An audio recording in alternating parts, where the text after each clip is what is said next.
1 मार्च से हुए कई बड़े फेरबदल।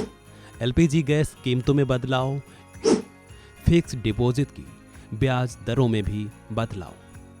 1 मार्च 2025 से कई बदलाव हो गए हैं। जी हां, 1 मार्च से नए महीने की शुरुआत हो चुकी है, तो साथ ही देश में कई चीज़ों में अब बदलाव भी देखने को मिले हैं। एलपीजी की कीमतों से लेकर एफडी की ब्याज दरों में बदलाव देखने को मिले।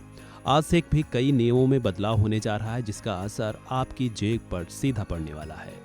मार्च का महीना आपके साथ क्या क्या बदलाव लेकर आया है और इसका आपकी जेब पर क्या असर पड़ेगा, इस वीडियो में जानेंगे। 1 मार्च को एलपीजी सिलेंडर के नए दाम तय हो गए हैं। 19 किलो वाले कमर्शियल गैस सिलेंडर की कीमत इस महीने बढ़ा दी गई।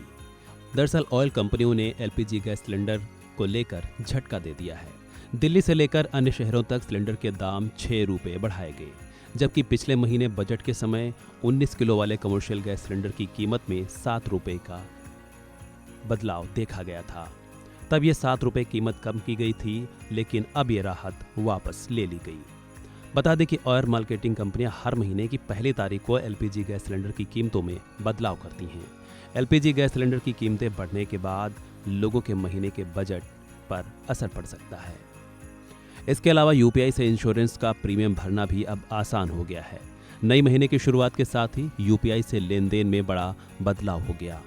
इंश्योरेंस रेगुलेटरी और डेवलपमेंट अथॉरिटी यानी कि IRDAI ने यूपीआई के जरिए बीमा ASBA यानी कि application supported by blocked amount नाम का एक नया फीचर लॉन्च किया। इसके जरिए पॉलिसी होल्डर अपने बैंक अकाउंट से प्रीमियम पेमेंट के लिए पैसे ब्लॉक कर सकते हैं। ये नया पेमेंट सिस्टम 1 मार्च से प्रभावी भी हो गया है। इसके अलावा 1 मार्च 2025 से फिक्स्ड डिपॉजिट यानी कि एफडी की ब्याज दरों में बदलाव हो सकता है।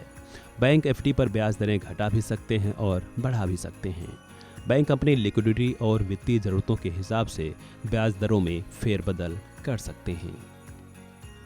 इन सब बदलावों के साथ ही म्यूचुअल फंड और डीमैट अकाउंट में नॉमिनी जोड़ने के नियमों में भी फेरबदल हुआ है। जहां पहले 2 नॉमिनी को जोड़ा जा सकता था, वहीं अब नए नियमों के बाद इन्वेस्टर अपने म्यूचुअल फंड पोर्टफोलियो और डीमैट अकाउंट में मैक्सिमम 10 नॉमिनी जोड़ पाएंगे। नए महीने के साथ ही अन्य बदलावों की बात करें तो यूएएन एक्टिवेट करने की डेडलाइन भी अब 15 मार्च तक हो गई है।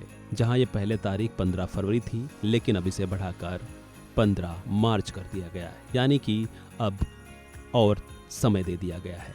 लेकिन अब EPFO ने चालू वित्त वर्ष में नियुक्त होने वाले कर्मचारियों के लिए यूनिवर्सल अकाउंट नंबर यानी कि यूएएन एक्टिवेट करने और बैंक अकाउंट को आधार से जोड़ने की तारीख बढ़ाकर 15 मार्च कर दी। बहरहाल 1 मार्च यानी नए महीने की शुरुआत के साथ ही कई बड़े बदलाव भी हो चुके हैं। देखना होगा आगे इनको लेकर क्या कुछ सामने आता है। फिलहाल इस वीडियो में इतना ही। खबरों से जुड़े अन्य अपडेट्स के लिए बने रहें फन इंडिया हिंदी के साथ।